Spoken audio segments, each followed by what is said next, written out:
Pessoal, boa noite. Hoje nós vamos ministrar a aula de revisão da unidade 3, né? Já que foi dito que a unidade 4, ela se refere a projetos elétricos industriais e a gente não vai entrar nessa questão para a resolução da prova, tá? Embora a gente tenha passado um nivelamento quanto a alguns elementos do projeto elétrico residencial para o pessoal da elétrica. Então, o que nós precisamos relembrar? Então, tanto os projetos elétricos de baixa tensão quanto os de alta tensão devem ser elaborados com base nas normas técnicas reguladoras e em resoluções. E a gente falou sobre isso, sobre a ABNT, que faz as normas técnicas, a MTE, que é o Ministério do Trabalho e Emprego, que faz as normas reguladoras, e sobre a ANEEL, que faz as resoluções. São as condições gerais de fornecimento de energia. E aí nós vamos ver um pouco sobre isso. Então, as normas elaboradas pela ABNT, Associação Brasileira de Normas Técnicas, atendem aos requisitos estabelecidos no país para instalações elétricas, porém, se for necessária a utilização de normas internacionais, nós recomendamos a análise e a pesquisa dos documentos disponibilizados pelos seguintes órgãos. Então, a gente tem a IEC, tem as normas da ANSI, as normas NEMA e as normas DINS. Na verdade, como nós já dissemos outras vezes, muitas das nossas normas brasileiras, da ABNT, elas foram feitas baseadas nessas normas internacionais. É possível que a gente encontre algo a mais em normas internacionais que temos nas nossas normas internas, elas como referência. Então, o que eu estou querendo dizer? Pode ser que uma norma brasileira, tendo como referência uma norma internacional, tenha um adendo a mais que você possa achar nela. No caso de você não encontrar na norma brasileira algo específico que você está trabalhando, algo que está relacionado somente com aquele projeto, possivelmente você pode encontrar algum adendo aí numa norma internacional e está utilizando como argumento.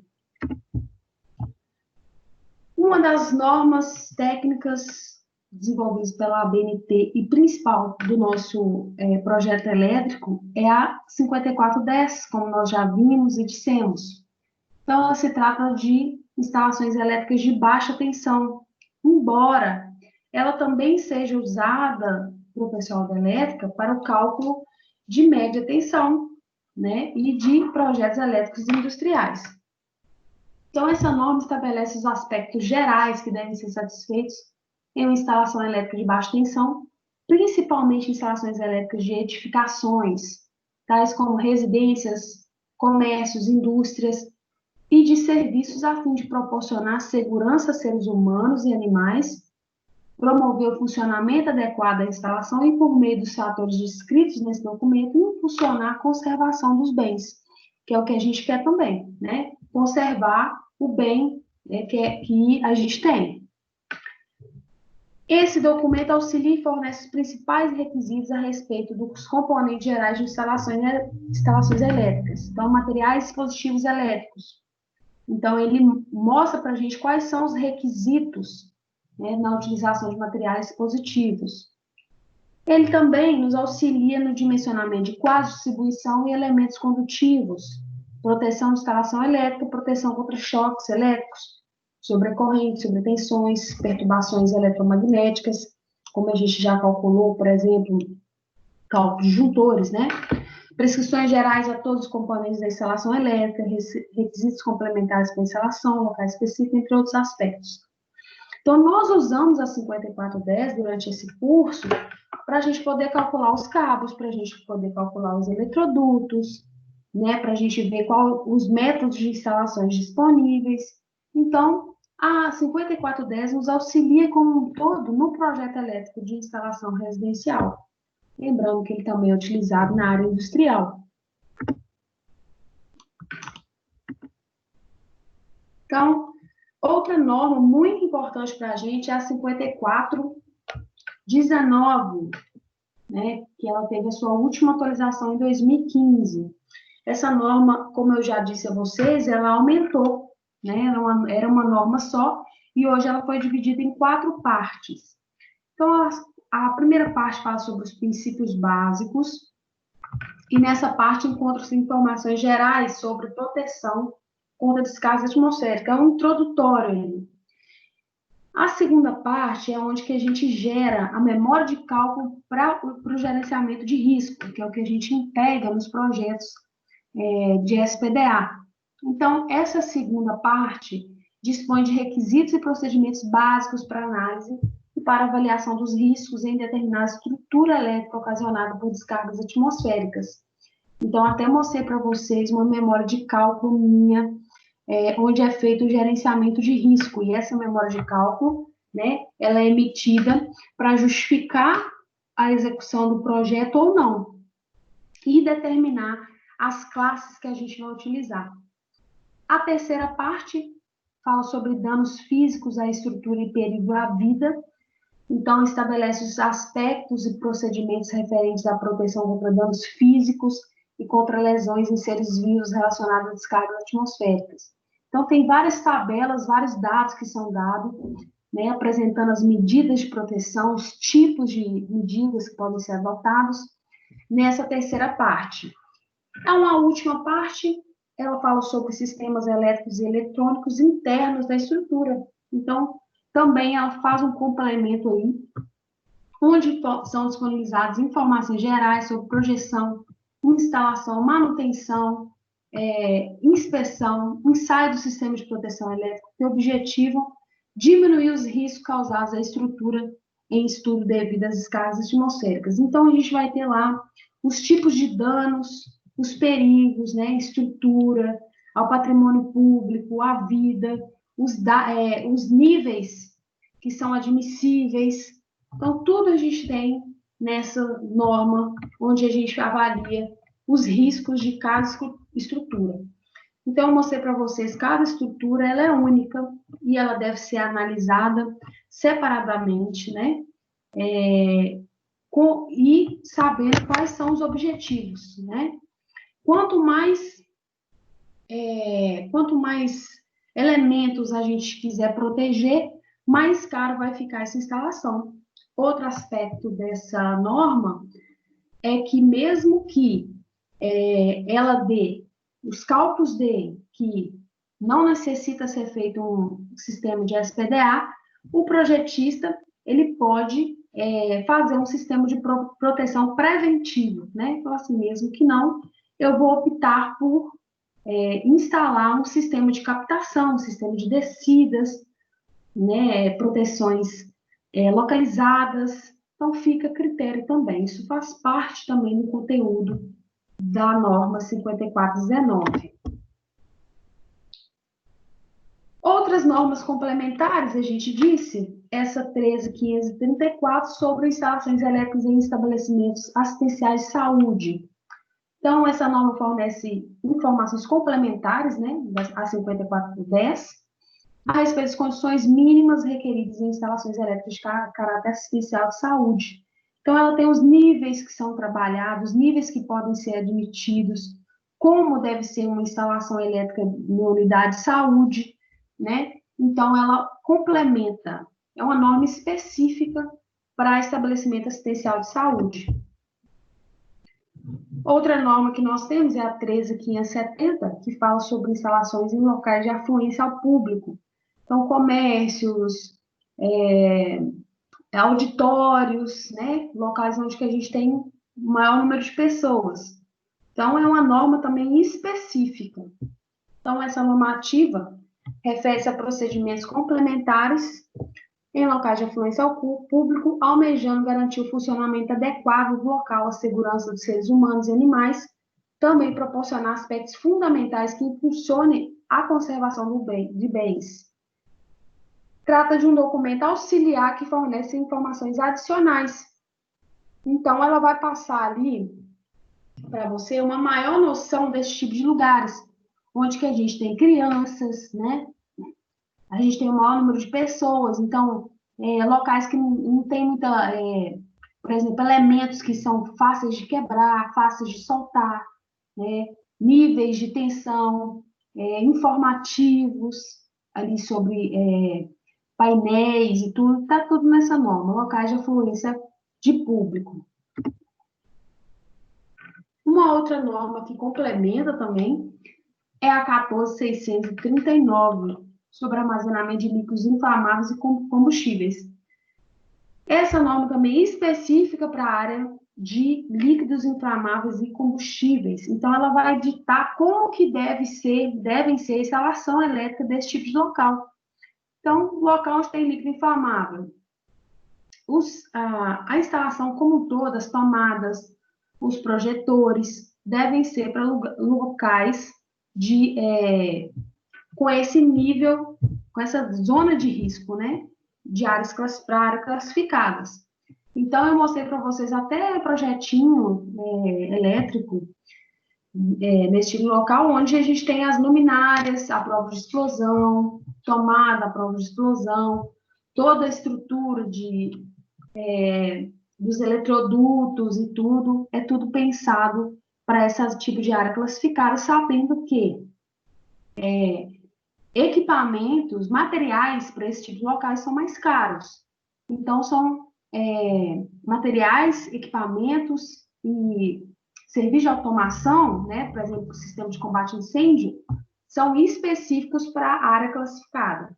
E aí tem que se determinar qual nível que a gente está falando. Para isso, a gente tem que consultar também essa norma e também outras normas, tá? Como a gente disse no início, a gente também tem as normas reguladoras. Então, as normas reguladoras, elas dispõem de regras gerais que devem ser consideradas na execução das instalações elétricas e também desenvolvimento de projeto, promovendo medidas preventivas e incentivando o dimensionamento de equipamentos que atuem de forma eficiente. O principal, gerando proteção às pessoas que circulam no local em estudo. Então, para isso servem as normas do Ministério do Trabalho e Emprego. Algumas normas para quem trabalha já nesse ambiente comercial, industrial, nós já conhecemos. Então, uma delas aqui que foram citadas, né, a NR5, temos que ter uma Comissão Interna de Prevenção de Acidentes, um CIPA estabelecido de acordo com a quantidade de pessoas que trabalham nesse local. Temos também a NR6, que é Equipamento de Proteção Individual. Então, quando o Ministério do Trabalho ele chega, ele vai fazer um checklist dessas normas e ver se está tudo dentro dos conformes. Se todos os funcionários dessa empresa possuem seu equipamento de proteção individual, o número, né, do registro de cada equipamento, capacete, botina, ele está constando lá na lista de equipamento de proteção, a data de validade, a data de troca, né, tanto de uniforme, tem que estar tudo constando para que o Ministério do Trabalho possa fazer uma auditoria, uma possível auditoria. Outra norma também citada, segurança do trabalho em máquinas e equipamentos. Essa norma NR12, ela é muito ampla, ela é muito para a área industrial e comercial, em que possamos ter equipamentos ali que ofereçam risco para os usuários, né? Para quem estiver trabalhando naqueles equipamentos, né? Então, é um tipo de norma que engloba tanto a parte mecânica quanto a parte elétrica e avalia todos os riscos daquele equipamento. E tem que estar registrado isso e tem que estar mitigado. A NR17 é um outro tipo de norma também falando sobre ergonomia. Então, alguns aspectos que são avaliados no serviço, na execução, na elaboração daquela tarefa, onde se tem, né, certos tipos de atividades que são feitas e são avaliados se a ergonomia está sendo praticada, né? O melhor mobilização ali do funcionário, né, para que ele não fique todo empenado na execução do serviço. Então, são avaliados. Eu até citei para vocês um projeto que nós estávamos fazendo de avaliação de máquinas chinesas, porque elas não estavam oferecendo, né, para quem estava fazendo as manobras com o equipamento chinês, a devida ergonomia que ele precisava. Então, ele pode, se ele ficar numa posição desconfortável o dia inteiro, sentado o dia inteiro, em pé o dia inteiro, né, pegando coisas no chão o dia inteiro. Então, tem que ser avaliado. O Ministério do Trabalho também olha isso. Então, só abordamos aqui algumas normas, mas o que a gente precisa saber é que essas normas do Ministério do Trabalho é para a proteção das pessoas, é para a proteção ali dos seres vivos. Temos também uma norma que rege a elétrica, que é a NR10. Essa norma aí, ela precisa estar seguida à risca, que ela fala sobre segurança em instalações e serviços em eletricidade. Então, a norma que é levada muito a sério. Então, ela fornece requisitos e condições mínimas de medidas de controle e sistemas preventivos que devem ser considerados em qualquer trabalho que envolva serviço com eletricidade. Então, ela faz muitas exigências. A NR10 ela se aplica desde a elaboração do projeto até a execução da tarefa. Então, dentre os aspectos analisados na NR10 estão a segurança em projetos. Então, ela fixa a obrigatoriedade de dispositivo de desligamento de circuitos em instalações elétricas, né? Tem que ter todo o sistema de coordenação e supervisão para que possa haver essa seletividade, né? Para que possa haver esse desligamento correto dos equipamentos, dos disjuntores que estão a montante, a jusante, né? De circuitos, a fim de garantir a preservação do trabalhador. Então, no caso de haver qualquer sinistro, qualquer curto-circuito, né, o disjuntor ele tem que atuar, os dispositivos de proteção ele tem que atuar. No caso de um arco elétrico, o painel tem que ser projetado para mitigar isso. Então, são aspectos que são analisados. Então, até na compra dos materiais, eles têm que ser avaliados, né? Quanto maior a segurança, é óbvio que esse equipamento ele vai ser um pouco mais caro, mas você vai estar atendendo a esses requisitos na NR10. Então, às vezes, o piso, né, de uma sala elétrica ser feito de uma forma diferente, para que a gente também possa eliminar os riscos. Então, esses assuntos também são abordados desde a execução de um projeto. Então, e também, né, sinalização de quadros, localização de quadros, isso aí são exigências da NR10 e são feitas lá na etapa de projeto. Outro aspecto, situações de emergência, estabelece procedimentos fundamentais que devem ser atendidos em instalações do serviço com eletricidade, a fim de garantir a segurança das pessoas frente a situações adversas, como incêndio. No caso de incêndio, qual atitude vai ser tomada? Então, isso aí tem que estar bem específico. Nesse caso, deve-se desenvolver um plano de emergência na empresa, capacitar funcionários a executar o resgate, né, pontos de encontro. A NR10 engloba tudo isso. E socorros a possíveis acidentados e a manusear, operar equipamentos de prevenção, combate a incêndio. Então, tem que ter uma equipe treinada para isso. São as exigências da ANR10. Essa normativa também estabelece fatores que devem ser analisados em instalações elétricas de alta tensão. Então, quando a gente vai fazer na área industrial, tá? Na área residencial, é simples, mas na área industrial, na área residencial, a gente está falando mais da etapa de projeto. Na área industrial, tem vários requisitos que são feitos até para execução de alguma tarefa, né? Detecção de tensão, como que deve ser feita, aterramento temporário. Então, está tudo descrito na NR10. A fim de que seja feito o quê? Segurança das pessoas que estão envolvidas em serviços de eletricidade.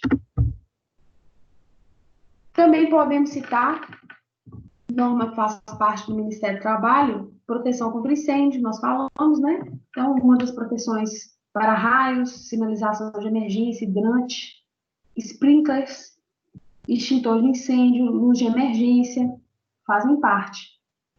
Sinalização de segurança, NR26, então, critérios gerais que devem ser considerados em locais de trabalho. Então, na etapa de projeto, todas essas placas devem ser pensadas, né, e compradas para que sejam fixadas em seus locais, né? a fim da gente eliminar esse risco, né, áreas que tem transformadores, que tem quadros elétricos, equipamentos energizados principalmente.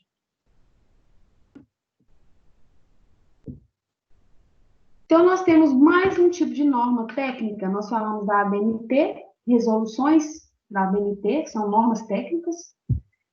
Nós falamos da Ministério do Trabalho e Emprego, que são normas reguladoras. E agora, a ANEEL, que faz as resoluções.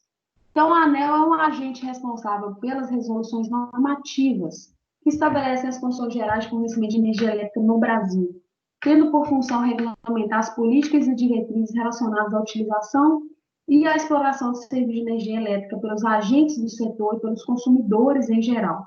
Então, a ANEEL ela dita as regras do funcionamento do sistema elétrico no Brasil como um todo. Então, as concessionárias vão seguir as exigências da ANEEL, né? Com isso, consequentemente, os consumidores estão englobados nas resoluções da ANEEL. Como essas publicações estão em constantes mudanças, então, sempre existe mudanças nessas resoluções. É necessária atualização para acesso de obtenção de informações. Então, cada vez, uma das que nós citamos aqui é a nova resolução 414, tem uma data ali, 29 de setembro de 2010, que estabelece as condições fundamentais para o fornecimento de energia elétrica.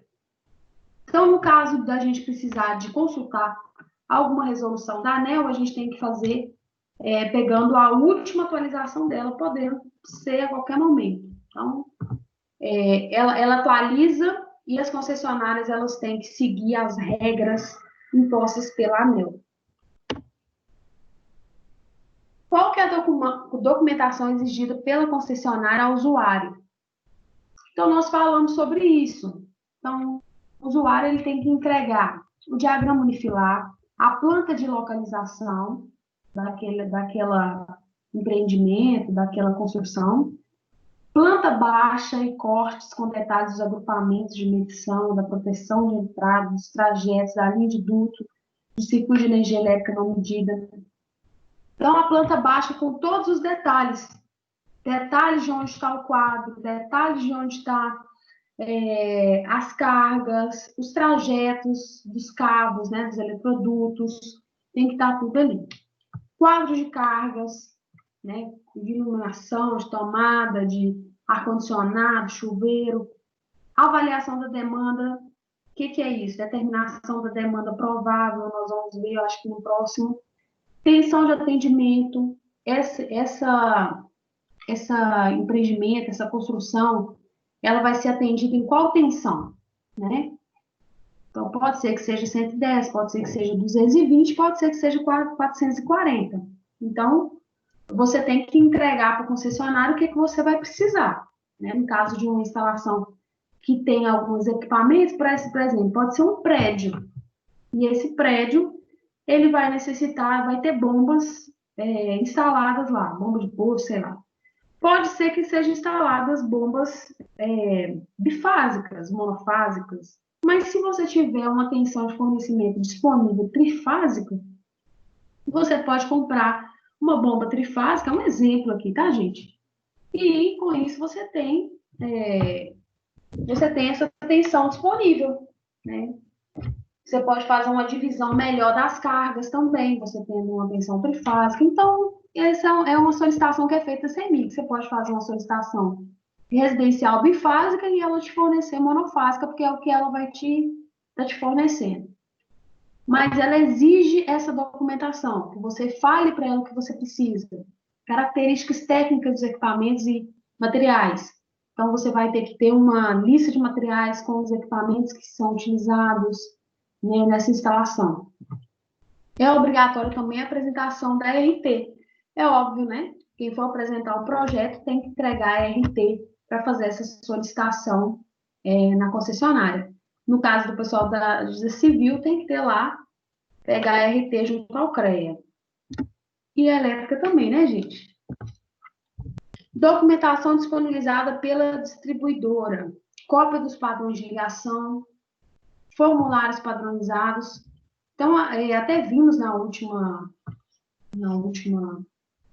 aula que a concessionária ela tem vários padrões que ela exige que você siga aqueles padrões. Então, ela tem padrão de ligação, tem formulários padronizados. Ela também pode impor as condições estabelecidas para atendimento, ela vai falar como que deve ser. Ela vai te falar qual que é a atenção de fornecimento que ela vai poder te ofertar, qual que é o nível de curto-circuito no ponto de entrega, o valor de participação financeira ser pago pelo consumidor quando existir. Então, eu falei isso para você. Se não for de interesse da concessionária, da distribuidora, ela vai te falar que ela vai fazer aquele empreendimento daqui 2 anos, né? E se for do seu interesse, você pode fazer a construção e ela vai lá e faz a ligação. Então, tem todo um trato que pode ser feito com relação a isso. Então, o que é o fator de demanda residencial? Então, a gente fez o nosso cálculo lá, né? Lá no início do projeto, você fez o seu levantamento de cargas. Você fez o seu levantamento de cargas e você tem agora as tomadas de uso geral, a iluminação, a tomada de uso específico. Você vai aplicar fatores de demanda. Então, para a instalação de 4.000 a 5.000, exemplo, VA de potência instalada, tudo que você contabilizou, todas as luminárias, tudo que você está instalando nessa casa, deu de 6 a 7.000, o fator de demanda é 40. Deu de 8.000 a 9.000, o fator de demanda é 30. Então, nós vamos ver como que a gente vai utilizar esse fator de demanda. Para cargas de uso específico, o fator de demanda ele é 1, tá? Como se você estivesse utilizando 100% daquela potência. Utilizando a tabela anterior estabelecida pela concessionária, então, uma tabela de uma concessionária determina a demanda de entrada, sabendo que a seguinte carga está sendo instalada em uma residência. Então, exemplo, nós temos 4.800 VA de tomada de uso geral, 2.000 VA de iluminação e 20.000 watts de tomada de uso específico. Você calculou isso lá no seu pré-projeto. Então, qual vai ser a provável demanda que você vai apresentar para a concessionária? Ela quer saber, assim, quanto que você realmente vai gastar no mês. Porque você não vai ligar todos os seus equipamentos, todas as suas tomadas, todas as suas lâmpadas ao mesmo tempo. Por isso, existe o fator de demanda, é o quanto que você vai realmente gastar. Provavelmente, né? Para que a gente não onere em todo o sistema elétrico, né? Então, como que faz esse cálculo? Carga parcial 1. Você soma iluminação com tomada de uso geral. Deu aí 6.800 VA. Vai lá na tabela. 6.800 VA está dentro de 6 e 7, fator de demanda 40. Com isso, 6.800 VA de potência aparente vezes 0,40, porque lá é dado em porcentagem, te deu uma demanda de 2.720. Ou seja, a sua instalação, ela já caiu bastante aqui, olha. Principalmente o seu quadro de entrada, de 6.800 para 2.720. O que nós vamos somar agora? As cargas específicas. Então, carga específica é o fator 1. Então, 20.000 watts. A gente fazendo watts igual a VA, 2.720 mais 20.000 watts, nós temos 22.720 watts, que é a demanda provável que nós vamos passar para a concessionária. E aí você pode observar que 20.000 mais 6.800 daria 26.800. Então, nós conseguimos reduzir bastante aqui o que nós vamos solicitar da CEMIG, da distribuidora. Com isso, otimizar todo o sistema, toda a instalação, e ela colocar na demanda dela aquilo que realmente você vai gastar, né? A curva de demanda de gasto, de consumo de energia elétrica brasileira é uma curva que não para, ela está sempre em crescente, sempre crescendo. É uma curva que não tem uma estabilidade, ela sempre está com uma demanda alta. Então, quanto melhor esse cálculo de demanda do sistema elétrico como um todo brasileiro, melhor ela sabe fazer essa distribuição e essa solicitação ali das hidrelétricas, das termoelétricas, né? Porque o sistema elétrico como um todo, só fazendo uma adendo aqui, o sistema elétrico ele é todo interligado. Então, pode ser que Minas Gerais está sendo suprido por um estado lá do sul. Né? Pode ser que o sul seja suprido por um estado, por uma pequena central elétrica lá do norte, porque o sistema elétrico ele é conectado, então ele manda para onde precisa. Então, com isso, quem trabalha nessa área sabe se vai faltar energia elétrica, como a gente teve casos apagões em função das hidrelétricas que estavam com baixa. Então, eles tem que se fazer toda uma estratégia para que seja possível atender os consumidores. Se eles não derem conta de atender os consumidores, eles têm que apagar certos locais, né? Tem que fazer escolha de suprir certos locais. Então, por isso, essa demanda ela é muito importante para o sistema elétrico. Né? Tá mais próximo da realidade. Então, exercício 1. A NBS 5419, proteção contra descargas elétricas atmosféricas, é composta por 4 partes. Aí ele dita a parte 1, parte 2, a parte 3 e a parte 4. Dentre os objetivos fixados por essa norma estão. Então, vocês já viram a resposta? Todas são verdadeiras.